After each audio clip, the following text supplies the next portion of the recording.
Hello and welcome to the third episode of a series of videos which I'll be covering various classic and obscure games across a number of different retro platforms. So today what I'm going to be looking at is a Commodore VIC-20 game, and the Commodore VIC-20 is a machine which I have particular warm memories of, mainly because it was the very first computer that I'd started with. So I'd started off, so the very first computer I played with was a Commodore 64, and I'd always said to my parents I'd love to get a hold of a Commodore 64 if I could, and could I get one for my birthday or Christmas or whatever. And the problem was they're quite expensive at the time, and my parents couldn't afford to buy one. So I started off with an Atari VCS console, which was a fantastic Christmas back in 1988 with a nice lot of games of it. Problem was trying to pick up new games for it was a bit difficult because cartridge games were quite expensive, plus the Atari was still being sold in shops. And then one day, just by chance, my parents they sort of come across. They went to a second-hand shop called Stuffs, and this is Stuffs how it looks today, still going strong. And it was in here that they found a computer called Commodore VIC-20, and it was a home starter pack, which was a large box with Introduction to Basic and a cassette deck, and a big box of second-hand games as well. And I think it was like £20 or £25, and parents saw the word Commodore on it and thought straight away, this is great, this is a massive bargain. So they picked it up, luckily, and I remember my mum being extremely excited that she picked up this machine and showing me, and I was really excited as well. I was thinking, oh, fantastic. And I remember saying to my mum, could I set it up just to test and make sure it still works? So it was a sneaky way of playing the games on it. So I did that for an afternoon till I got told to put it away. What Mum didn't know is that although it's meant to be a birthday present, when she was at work or she wasn't around, or she was, I don't know, in the kitchen or something, I'd sneak out the VIC-20 from its hiding place that she hid it and that I'd found, and then I'd go and set it up and play for the rest of the games. So I did that for a little while.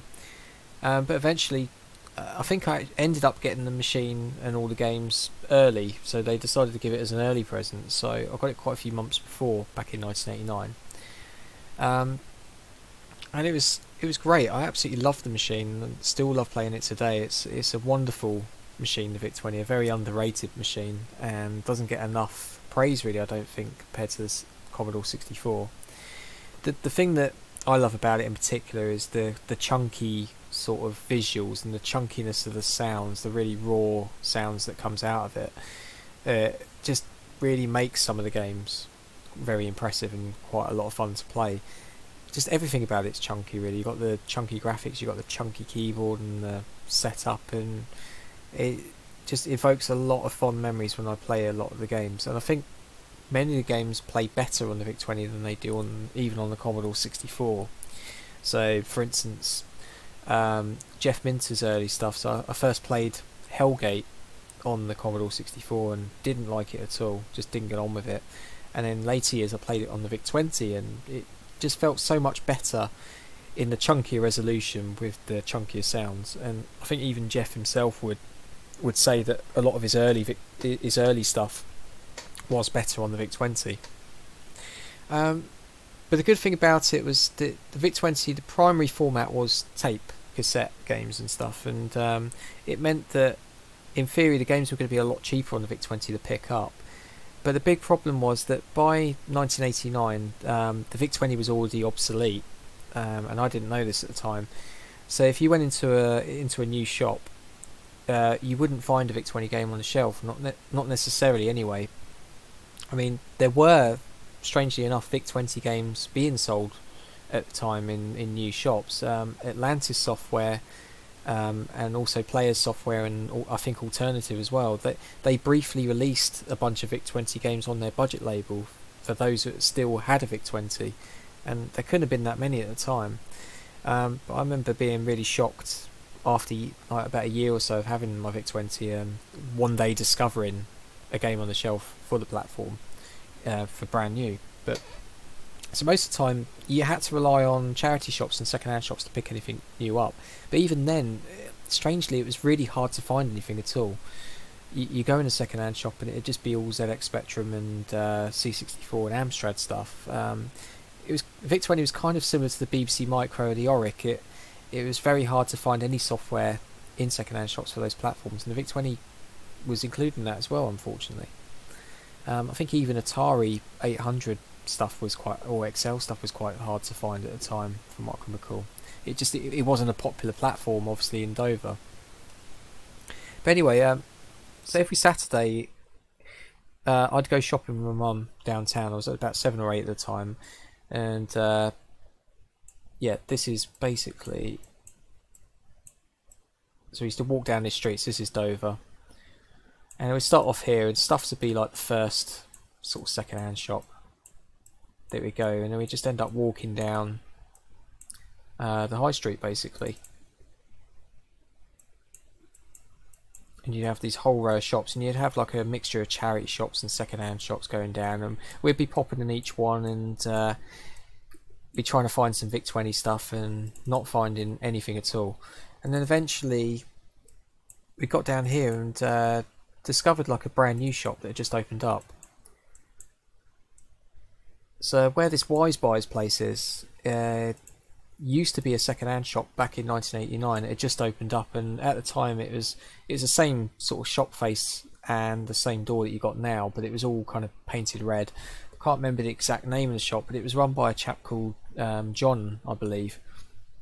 And in the front window you had like an Atari VCS bundle and Commodore 64 stuff and Commodore 64 games in the front. I remember seeing Airwolf in there at one stage, later years.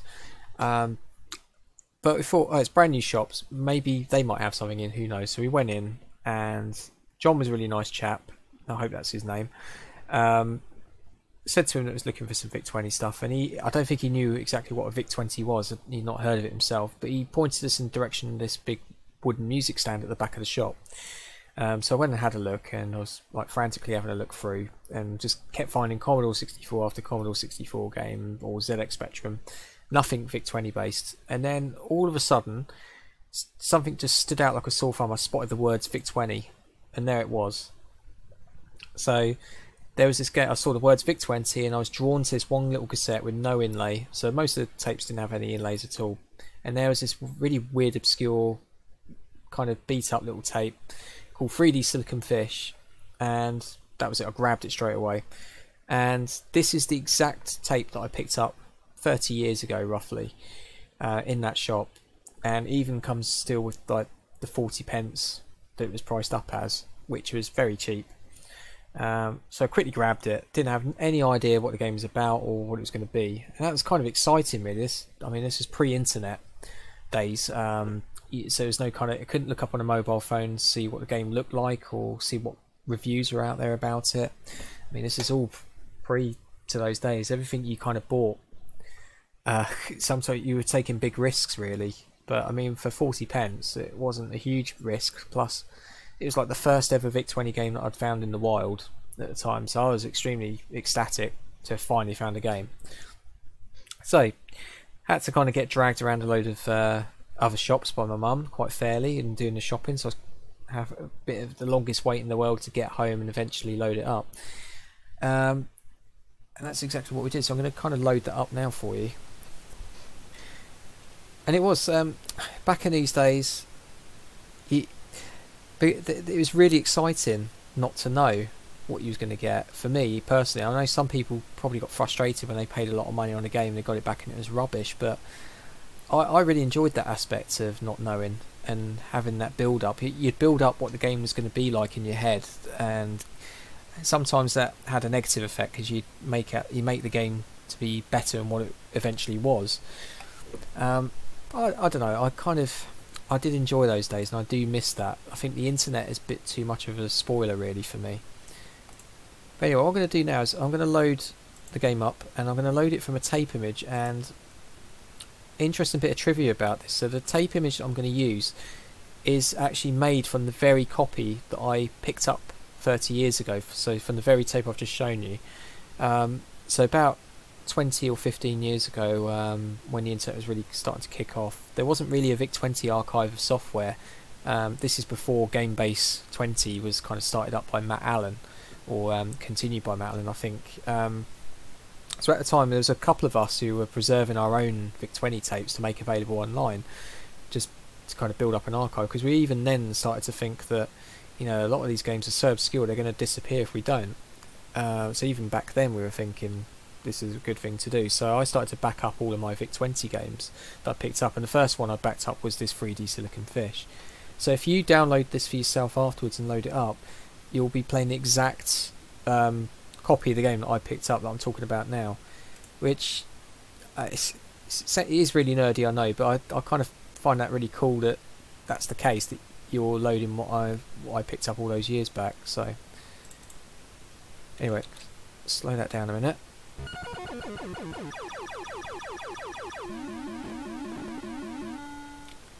Yeah, so the first thing when I was loading up the game, I'd be shit up by that intro sequence, similar to the way the exploding fist and the screaming sample. Still by this point I had no real idea what the game was about, so the only thing I know is that it's going to be a 3D game of some kind. It's going to have silicon fish in it. Is it a fishing game? I have no idea. Is the floating head that's just popped on the screen, is that something I control that has to capture fish? I don't know. Didn't realise it was a logo of a games company at the time. So all the while I've been downtown with my mum with holding this cassette tape and then waiting for it to load, I'm building up in my head anticipation what this game's going to be about. So I can't remember exactly what I was thinking. I used to be into space shooters and stuff like that at the time, so I was hoping it was going to be some kind of fast action-paced shooter or something like that, similar to Amiga Race. I don't know. But anyway, it wasn't until years later that I found out the proper story for the game. So I'll quickly, before the game starts, I'll quickly kind of talk about that. So what I'm showing you now is a photo from retrocollector.org.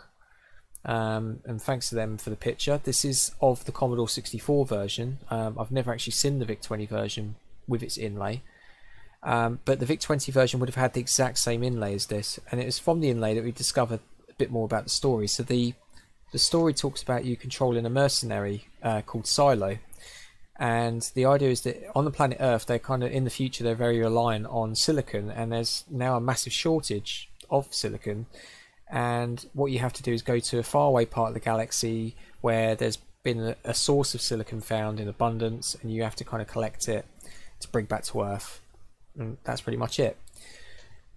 So, okay, the game's just crashed.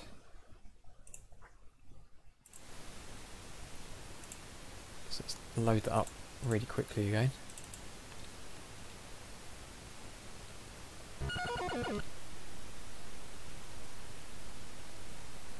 Thank God for warp speed. Okay, so once the game's properly loaded up, so there's a very basic title screen, still no clues about what the game is about. So the reason why it's quite basic is because this is an unexpanded VIC-20 game. So the VIC-20 only came with 3.5K in memory, so to run stuff on a stock machine, a lot of people would do unexpanded games, which meant you didn't have to have a memory expansion. So the memory expansion would come on cartridge, so you'd get like extra 3K or 8K or 16K. Most commonly, the expanded games were about 8K in size because that's like the most common memory expansion at the time. But this one was completely unexpanded, which meant that more people could play it. It opened up the library, I guess. So that's probably why they made it unexpanded. And that's why it's got a basic title screen, because it's only 3.5K to fill. So I'm going to kick straight into the game. Just make sure the keyboard's joystick's set up. Yeah, okay.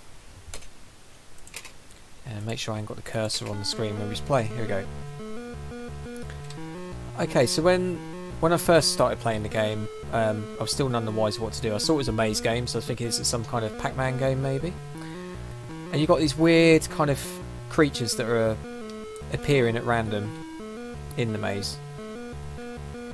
So the first thing I would have done was I'd be kind of trying to interact with these creatures, trying to shoot them or move over them, but I find I can't go past them, so I'm completely stumped. And then I'll get caught up in an explosion. So you see after about 3 frames they do like a Dino Blaster style explosion, which is quite neat actually. So this is pre-Dino Blaster, so they've got that similar kind of sequence. So then I'm thinking, well, okay, what exactly is it you're meant to do? I'm still none the wiser, but then you see in the background you've got that very sort of distinctive scrolling, parallax scrolling display, and then you've got these rectangles that are scrolling down. So then it suddenly twigs that those must be the fish. So you're thinking, oh right, what do I have to do to him? Do I interact with him? So I'm trying to press fire and shoot down the side of the maze and nothing happens at all, and then suddenly, by chance, I shoot upwards and then I discover the net. So you have to face upwards against the stream, and when you press fire your net comes out. And I've then found that the idea of the game was that you have to collect the silicon fish that come down the stream.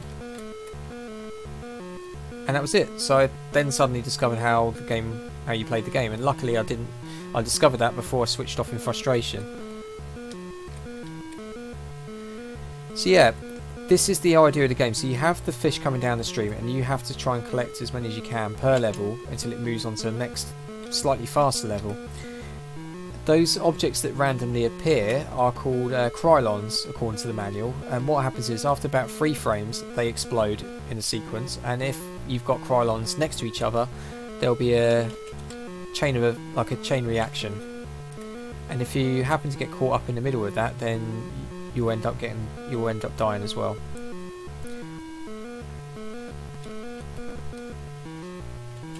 So what I'm just going to do, I'm going to play through it for now. So can't remember exactly how many you got to collect to move on to the next level.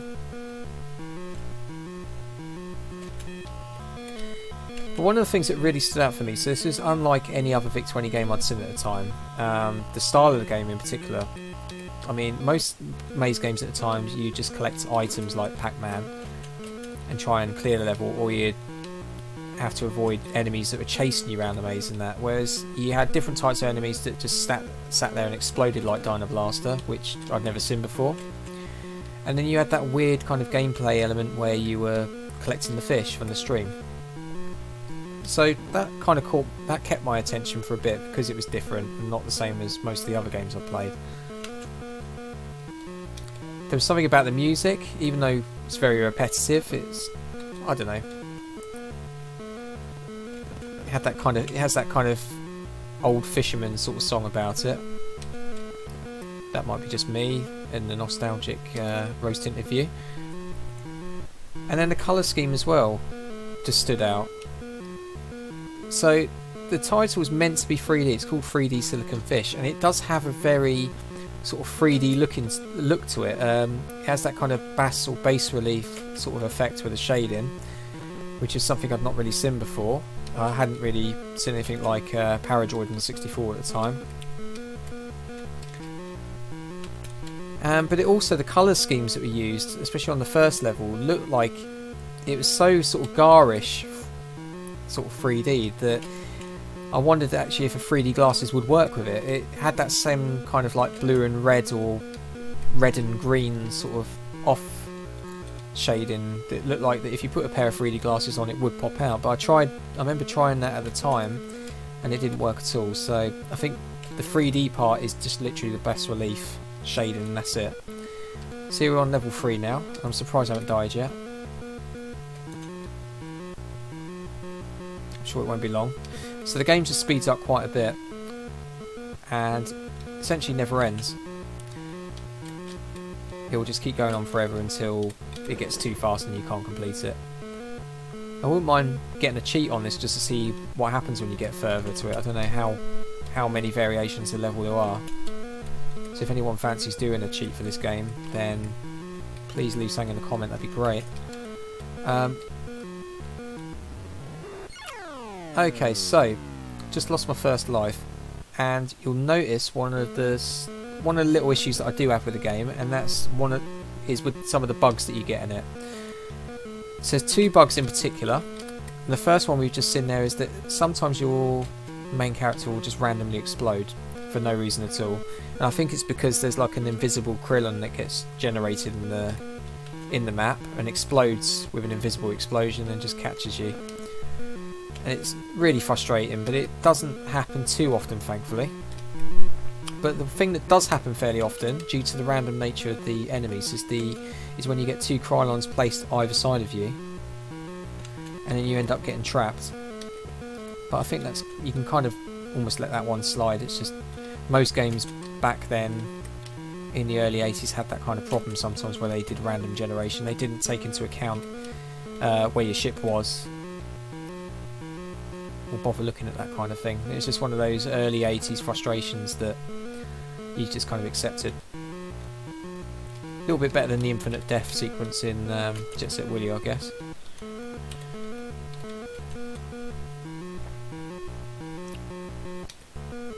Yeah, it's not the best VIC-20 game in the world. I'm not trying to show you some undiscovered amazing VIC-20 game. I think it's a good game personally. I mean, it's easy for me to say that because I grew up playing this and because of the memories it invokes when I play it and when I first discovered it. But I do think it is, because it's different, I think it's worth checking out just to see what you think, and maybe you'll get the same kind of pleasure from playing it like I did, and which I still do.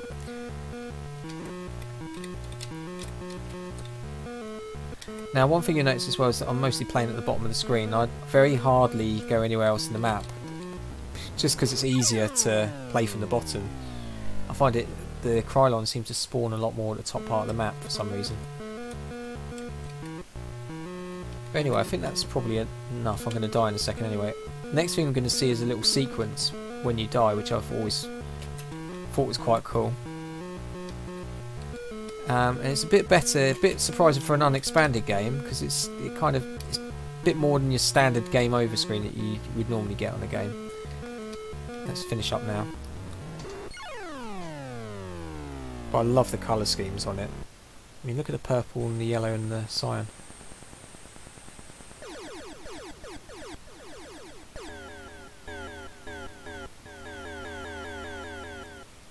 That's a completely random death sequence, but that signifies the end of the game, and then you press space and you start again.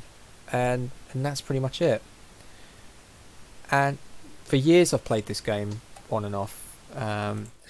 So quite often I sort of dig my VIC-20 out at Christmas time just for a bit of nostalgia, and I'll play a lot of the games that I got bought at Christmas. But 3D Silicon Fish is one of those that I always load up just for old time's sake, and hearing that music, seeing those vivid colours flashing on the screen just takes me back to being 7 or 8 years old again. Even though it's not the best game on the VIC-20, I prefer playing Jetpack and Amiga Race, which are the real classics on the machine. If you want something a bit different, then I do recommend checking it out for yourself, and you'll find a tap image within Game Base 20 quite easily. It's nice and easy to set up and play on a VIC-20 emulator. Check it out for yourself and see what you think. But before I kind of finish, so I mentioned that there's a C64 version of the game, which I'm going to try and show now, hopefully. Okay, so this is the 64 version that was released. So what I'm going to try and do now is I'm going to show you the 64 version. So one of the things I mentioned is that when games got translated between the VIC-20 and the 64, they're always often better on the VIC-20 for some bizarre reason. That's because of that chunky resolution, I think. And I'll let you judge for yourself. I'll do a little play for the 64 version. So I discovered this through Game Base 64, and I was quite shocked actually. I was really excited about it. So this is during the internet days that I found out about the 64 version, and it was done by the same coder as well. So I was quite excited. So I'm just going to show you a bit of it, and here we go. So it's by the same author, same coder who done the VIC-20 version. But straight away the sounds are really weedy in comparison. Title screen's nothing too spectacular. Okay, let's kick it off.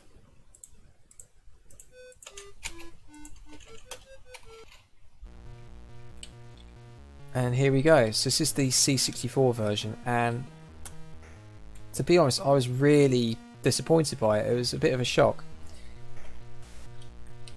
Sounds were not as good, and the movements very jerky, just sort of very character based. It feels a lot smoother on the VIC-20. The colours are quite washed out and not as sort of vibrant. It's kind of lost that 3D effect to it.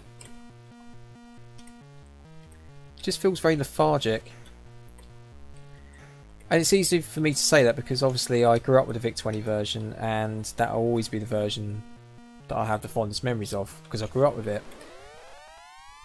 But I don't know, it just doesn't feel right in the 64 version at all. It could be because Chris Stamp might have been just getting to grips with the 64. Maybe he's more experienced with the VIC-20 at the time, so he knew the platform better, and the 64 he's just getting to grips with maybe. But as you can see, it's just not as good. So if you do play the game, I highly recommend sticking to the VIC-20 version.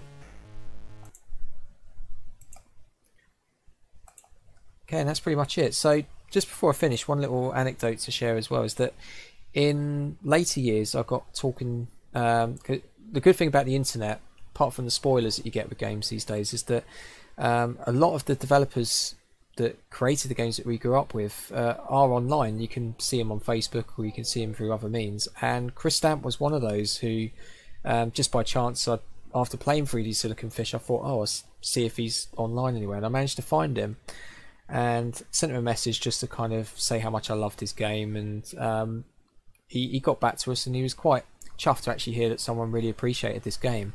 And it was a title that he wrote when he was about 14 years old, so he's just a kid himself when he wrote it, and that probably explains why the 64 version was quite raw. He was, for a 14-year-old writing that, it's quite impressive looking back. But yeah, I kind of got talking to him and shared a appreciation of his game, which was nice. And then just jokingly I kind of mentioned that unfortunately I didn't get to send off for the free poster offer for the game, which you can see here on the screen. And then I just said that jokingly to him, and he turned around and said, well, actually I've got a spare poster, just give me your address and I'll send it down. And true to his word, he sent me a poster of the game, which was really cool. So I'm going to try and put that up at some point and get a proper frame for it. But yeah, so that is 3D Silicon Fish, a really obscure game on the VIC-20, one that was really obscure when I found it and which I had no idea about, but actually turned out to be something which wasn't a terrible game, which is quite fun to play. And if you're after something a bit different to check out on the VIC-20, then you could do no wrong by checking this game out and see what you think for yourself. Tell me, mate, is it rose-tinted view that I'm playing this through, or is this actually a half-decent game? So hope you enjoyed this episode of the retrospectives. Not sure what I'm going to do next. I might do a Atari VCS game, something a bit different. We'll see. But hope to speak to you soon, and thanks for watching.